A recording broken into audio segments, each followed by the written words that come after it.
Heyo, so feeling called to do another shadow reading today, and I feel it's like I've been feeling like my energy's been kind of drawn down into some, I don't know, some heavier feelings the last few days, and I'm wondering if anyone else has been feeling a bit like that. I mean, energy's been heavy for a while now, but you know, when I notice that it gets a little bit heavier, I'm like, is that collective energy, or is this just your brain sin? So let's see. I'm going to use the Shadow Work Oracle to get a bit of a feel for what's going on. And then I'm going to use my Numinous deck to get some more information.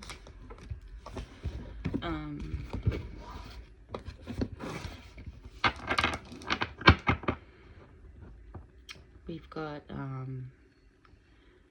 it's the 21st here today in the Great Southern Stolen Colony. I'm guessing that means it's like an equinox today or tomorrow. I don't know. But I know that we do move into Libra season tomorrow or the next day.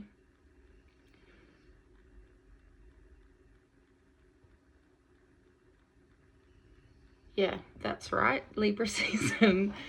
So, yeah, let's see what the cards have to say to us today. Be gentle, cards, as gentle as you can be.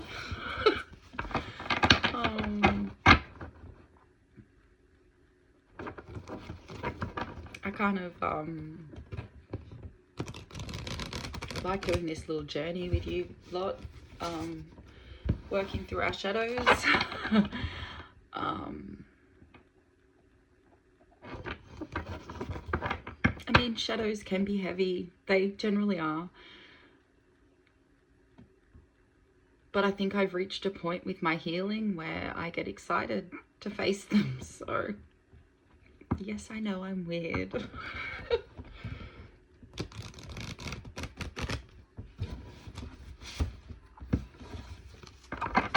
I think you can kind of reach a point where you're like, Jesus Christ, do I have to keep doing it this way? Do I have to keep, like, fighting for joy? Fighting for it. And fighting it.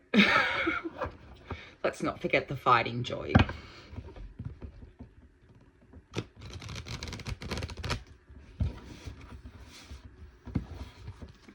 All right, let's see. Let's see what the cards have to say to us today.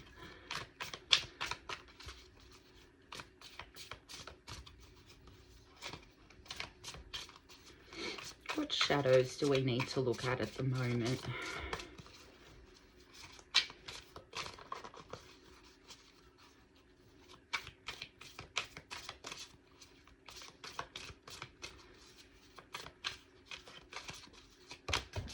Okay.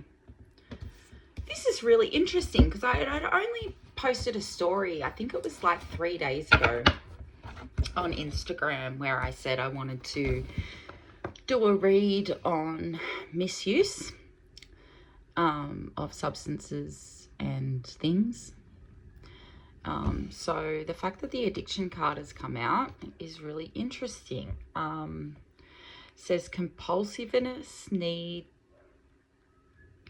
need despite negative consequences, get support and therapy, healing, liberation, support. Misuse of things.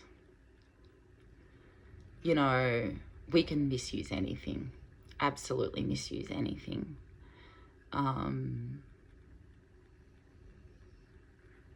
But firstly, when it comes to the word compulsive, I want to draw the line that things such as obsessive compulsive disorder is not what I consider misuse. That is a pretty serious thing for people to have and manage in their lives. So, and so is drug, alcohol, gambling, sex, food, money, any of those types of misuses. You know, they're really hard to manage, but we can't say that everybody that misuses has a diagnosis like OCD. All right.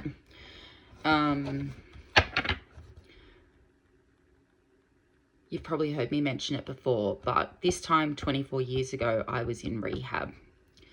I had been self-medicating in a misusing way for quite some time when I was 20. And it had kind of come to a point where it was, Sin, we're worried we're going to find you dead in the gutter.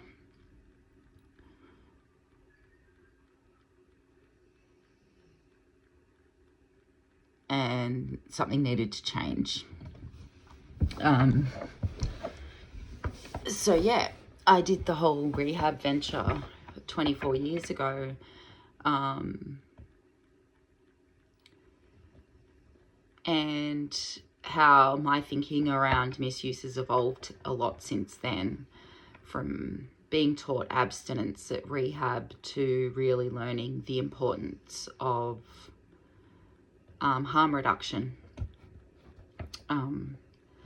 Expecting people to be able to be sober in a world that is so damaging is unrealistic.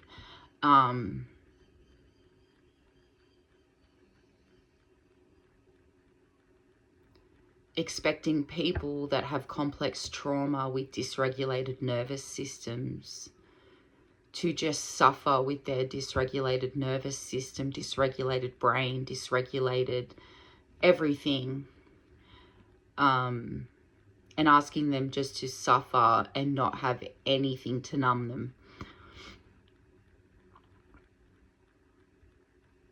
is the idea of a society that places perfection above all else. And who needs fucking perfection, right? None of us are perfect. None of us. None of us. So let's have a look and see what else is coming out, because we know that addiction doesn't just appear. We know that it comes from deep-seated trauma, that it comes from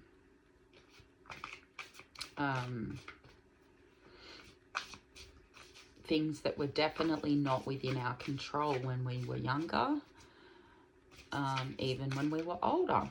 So, like,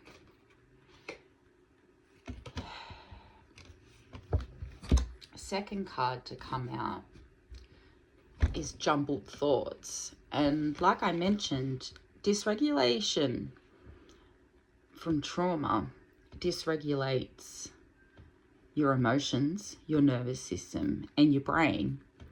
And if you've got a dysregulated brain, how do you get your thoughts in order? And what this card says, that the mind can make heaven of hell and a hell of heaven. And that's exactly what it can do. One of the ways that I've worked through being able to regulate my nervous system, emotions, and my brain has been consistently journaling when I feel my thoughts becoming dysregulated. And I know, and I say feel my thoughts becoming dysregulated because my thoughts will generate feeling, right? So sometimes I can feel it, the anxiety in my body, before I realize, fuck, my brain is all over the place, going to worst case scenarios, going to can't fix this, can't go back and change that. Why did I do that? You know, like, I found that journaling and getting those dysregulated thoughts out of my head And then taking some time, I think I mentioned this in my last shadow reading, was taking some time to then sit quietly and do controlled breathing. Try to meditate for 5 to 10 minutes. And if you're someone like me with AuDHD, or you still have a dysregulated brain, I would suggest humming or counting your breathing to take the focus off the subconscious.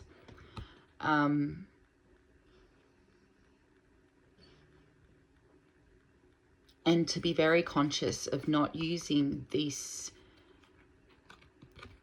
jumbled chaos up in our head as a distraction from things that we can do in that moment to take our power back. Like, there's many ways in life that we cannot reclaim our power, and but our own personal power through our choices, through deciding to heal, through choosing different paths to breaking cycles and all those things, is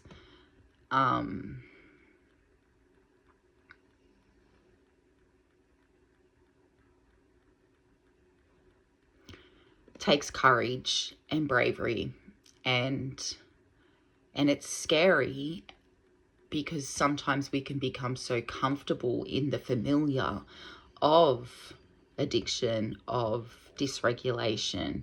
We don't quite know, what does it feel like to not be those things, right? And so sometimes we can fall into going back to the familiar rather than trying something new. I don't know if I'm making sense, but I think it's just, in the end, a lot of it is breaking cycles.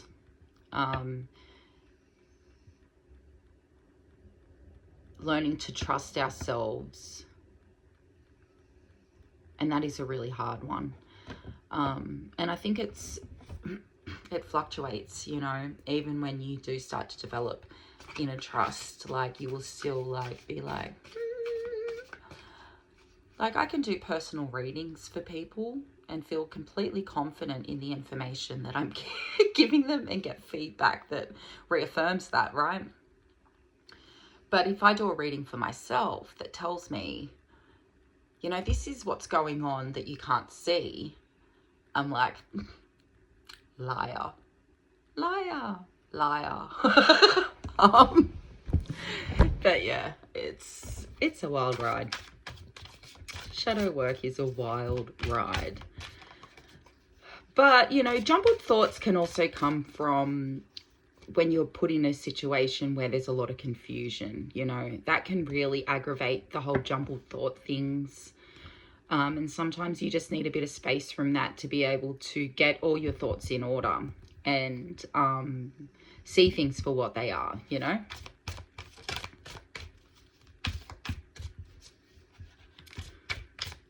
We're going to get 2 more shadow cards.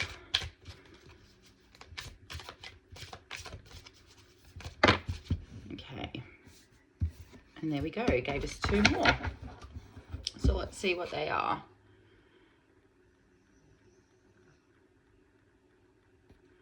So we've got resentment,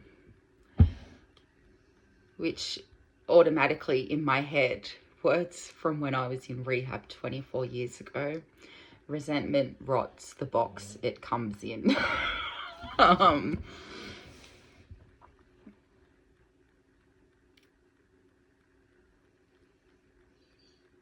It really, this card says it often festers, causing a desire for revenge. Let go of the past to find peace.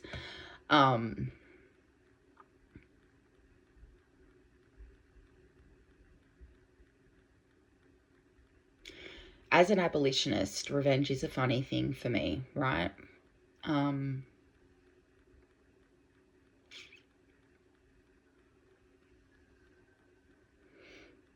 I've evolved from wanting people to suffer for causing harm to people I love, to choosing to understand what wounding those people have had that have created the person that they are today. And that's where I find my peace. It's enacting revenge is not going to undo the damage done. And there's a few of you that know my history and what me and my kids have lived through. And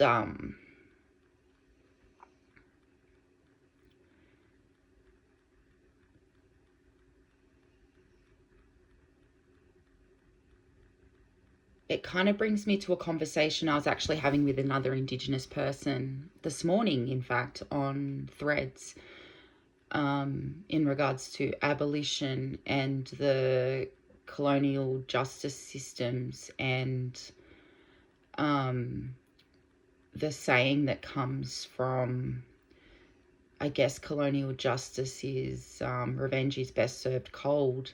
And I had been talking about the cold, heartless nature of the colonial punishment system that drags out a victim's pain and suffering.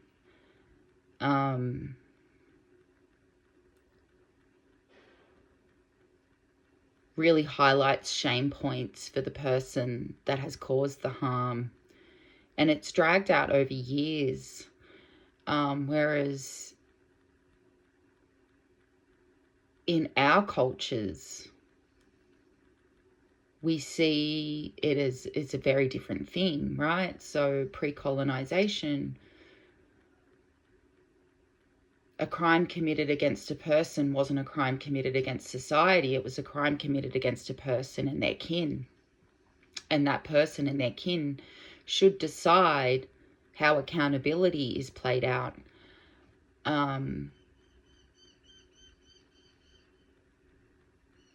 That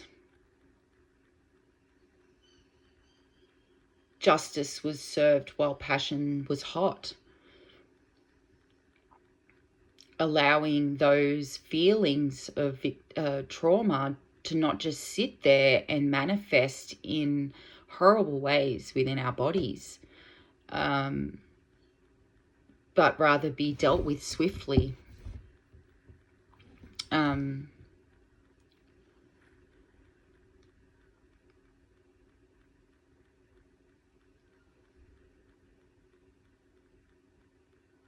I think revenge can keep us really trapped in the past if we can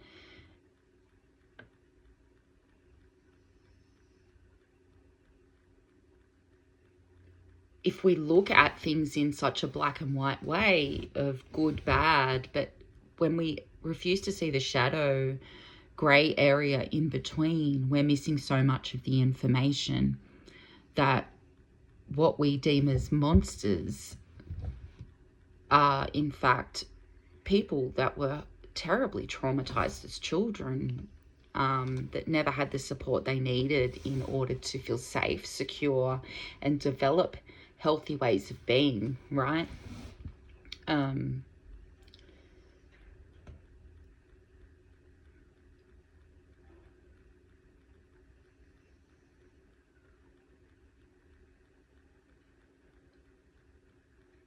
And like I said, resentment doesn't do a body good, does not do a body good.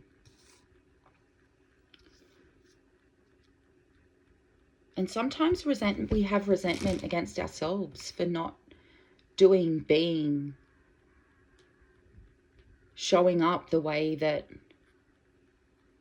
we know we probably should have, that in a perfect world we would have shown up in a way that reflected who we truly are,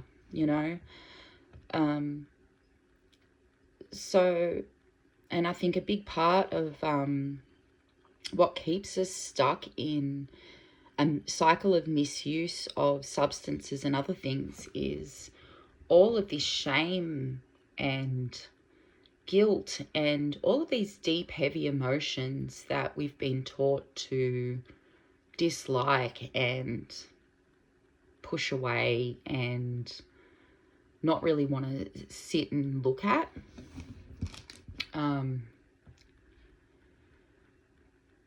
So yeah, like, I think there's so many things that go into being able to face what is causing you to misuse things to numb your experience in this world. And then the fourth card, oh, arrogance.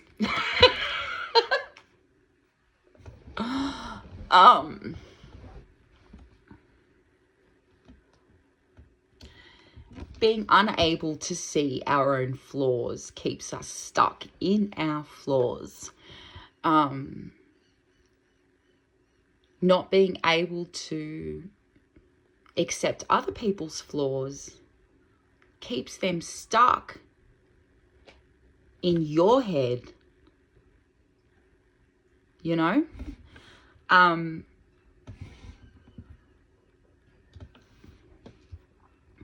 We all have limits and we all have parts of ourselves that we need to improve, and we all have gifts, and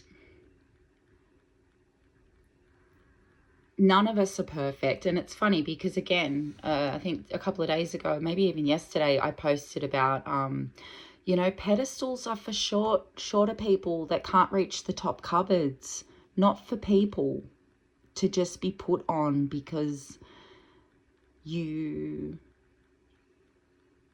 have elevated them to some kind of position that they don't even want to occupy, you know? I think you put someone on a pedestal and then they do a human thing. That fall from that pedestal in your mind is going to be a pretty far fall. And can they ever recover in your mind?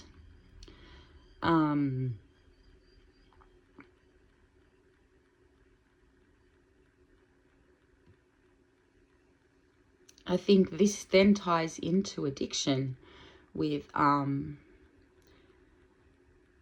know, the antidote to arrogance is finding humility, awareness, and choosing growth.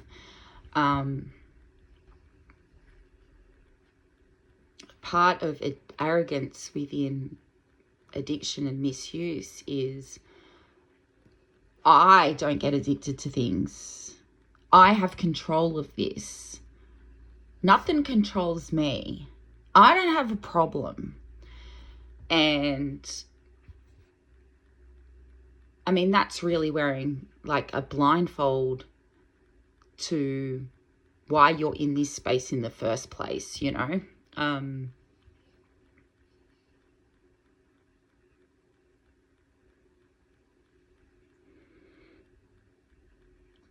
Arrogance comes out when we feel we need to protect our ego. We all have ego.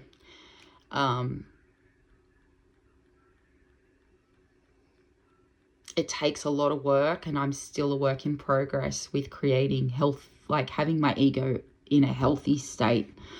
But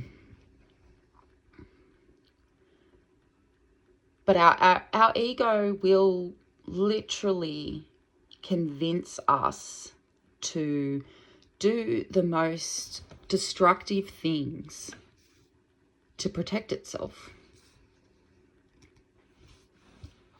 So I guess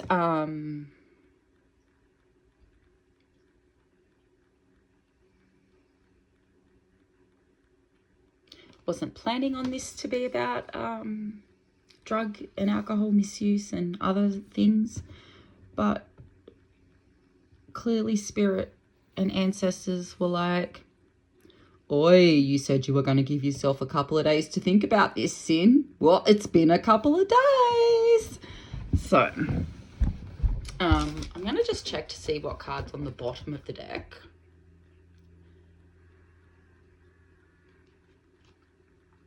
And we've got heal through art. So one of the great ways that we can start to heal our spirit is through creative means, whether it's through writing, creative writing, poetry, painting, sculpting, singing, dancing, tapping into your intuitive side, letting that fire energy kind of really push through.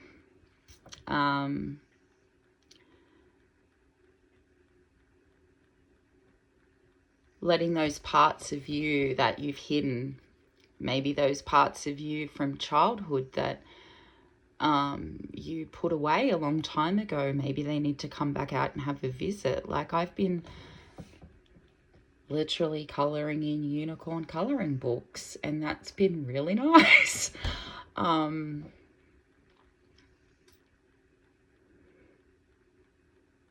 Remembering how much I used to love taking my dog to the park, and so making sure every day I am doing activities with my animals.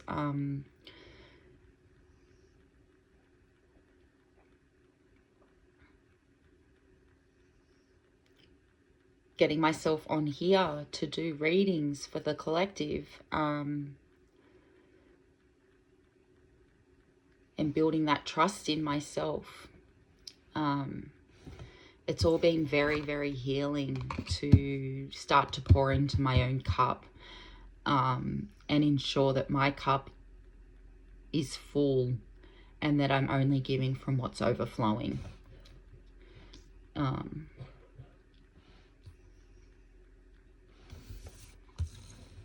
I'm just going to leave that card out because I think that's important. I feel like the bottom of the deck is like, these are all the things you need to do in order to maintain a period of non-misuse and just use. But yeah,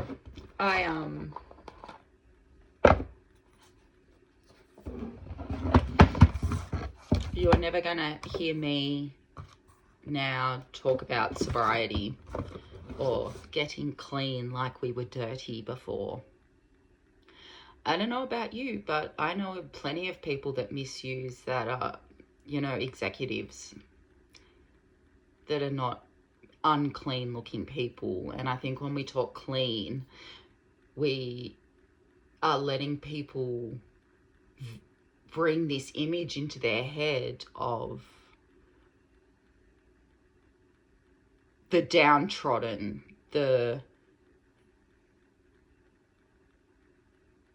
what they see as dregs on society as the dirty ones. But yeah, misuse and addiction, they don't check your bank account, they don't check your social status, they don't ask you, you know, what degree you have. Addiction does not discriminate. It will literally target anyone who has unhealed wounds. So, you know, and I'm coming from a family that alcoholism was huge, and it's funny because alcohol's never been something that I've really even enjoyed.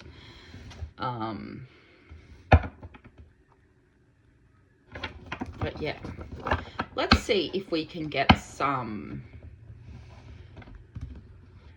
tarot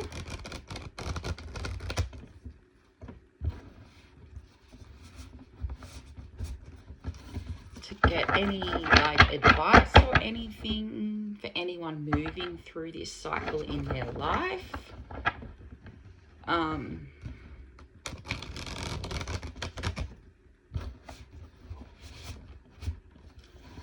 I think it's really important to do the shadow work when you're trying to come off something or reduce your use of something. I don't know if you've ever heard the term a dry drunk. So it's usually someone that just stops something cold turkey but doesn't do the inner work to highlight why they were doing it in the first place. And so their behavior is still very much rooted in that chaotic misuse mindset without the misuse happening. So it's still not a productive, healthy way to move through the world, yeah? But it's also realizing that capitalism has made treatment for misuse, A, really unaffordable for a lot of people, and B,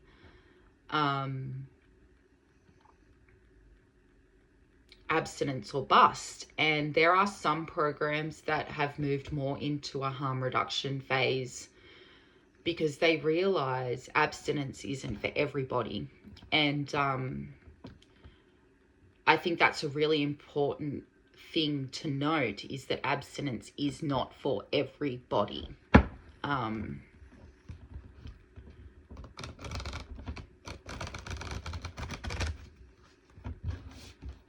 What needs to change is the way society views people that are drug users and misusers, alcohol users and misusers, gambling users and misusers, sex users and misusers, food users and misusers. Like, the list is never ending of the things that you can be using and misusing in your life. You know, it can be religion, it can be spirituality, it can be a whole lot of things, you know. I drink tea like, I think you would all be a bit disgusted if you saw how much tea I drink, to be honest. So let's not even go there. But, you know, it's my thing. And it could be worse, right? It could be cordial. Let's see what these cards have in advice for moving through this kind of cycle.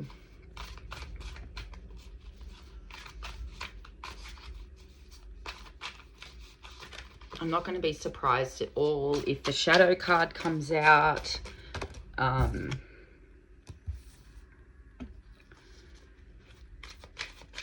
Because the shadow card is what's known as the devil card in other decks. But the devil represents like obsession with things and addictions and, you know, unhealthy kind of what behaviors that would be deemed toxic. I hate that word. But and I really don't like how the word karmic gets thrown around either. All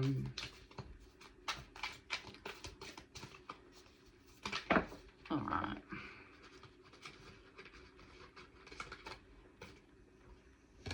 Oh, we've got some sevens coming out. So far we've got the Seven of Bells, which in traditional tarot is the Seven of Swords.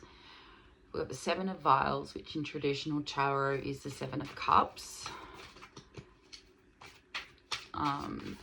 So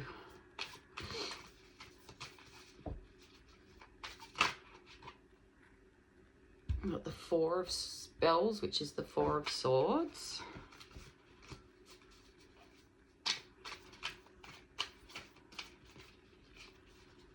Let's get 5 cards to match the 5 shadow cards.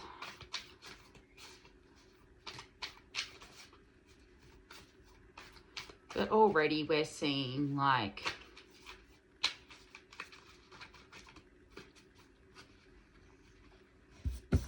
the Seven of Bells is really talking to us about, I mean, it can be us being dishonest and lying, betraying, those kinds of things to other people. But for me, I see it as really a betrayal of self. lying to self. I think lying to ourselves is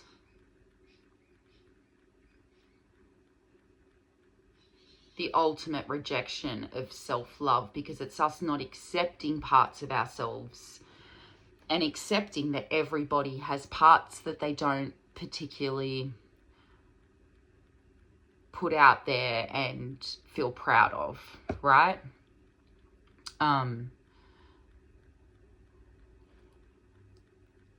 But again, when we are arrogant and deny those things,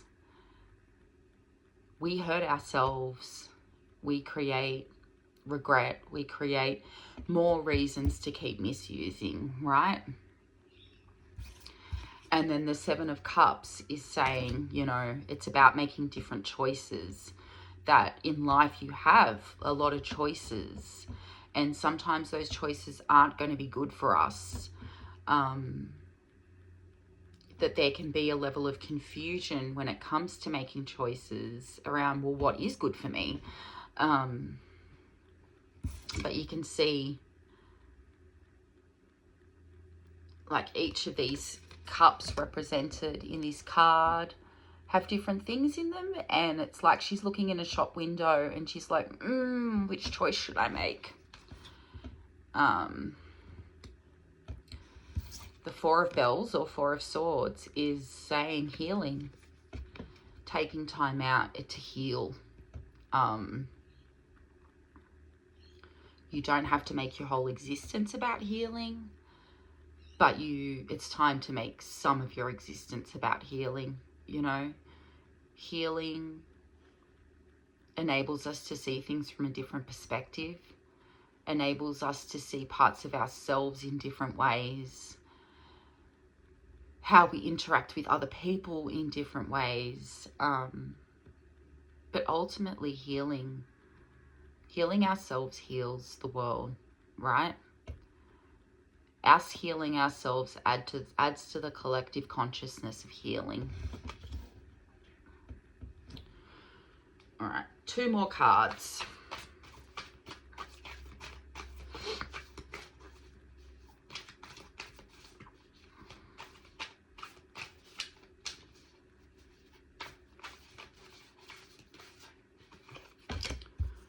Got the Fool, which is about, you know, new beginnings, fresh starts, taking a leap of faith for yourself, taking a chance on yourself.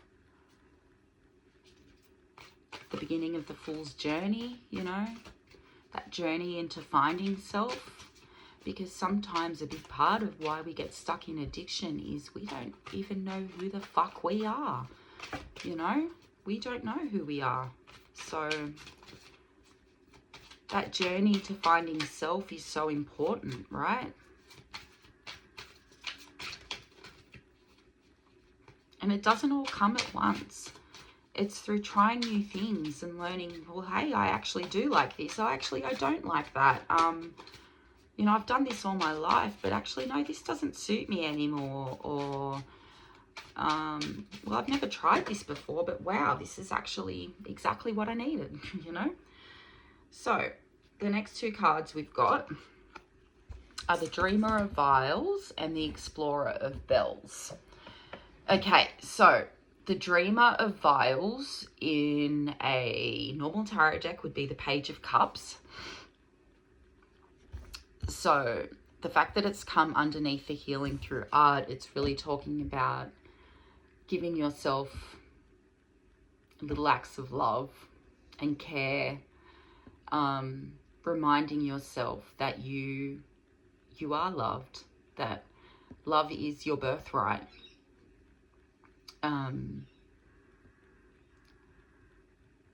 That you are worth forgiving, you are worth loving, you are appreciated, and reminding yourself of all those things. You know, I'm not saying it's a magic fix, but, you know, how we talk to ourselves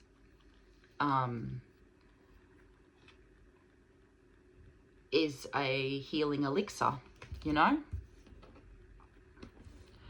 And then the Explorer of Bells would be the Queen of Swords, which means, you know, setting strong boundaries with yourself, cutting through the bullshit, and just being really honest. Being really honest with yourself. You can't be honest with other people unless you choose first to be honest with you about the path and cycles that you need to break in your life.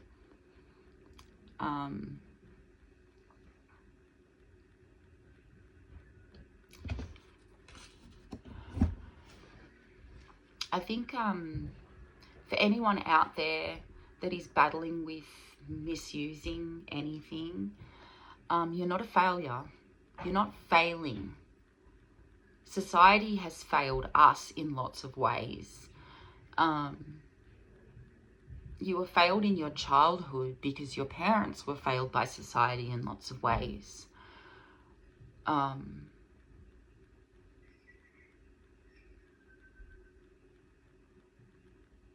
But we always have the self-power to make different choices for ourselves when it comes to what we put in our body and what we do with our time, right? Anyway, so for anyone out there that is struggling with this at the moment, I love you. I believe in you. This doesn't have to be your whole story. This is just a part of your journey, okay? Anyway, thanks for joining me today for this impromptu reading on journeying through misuse of stuff.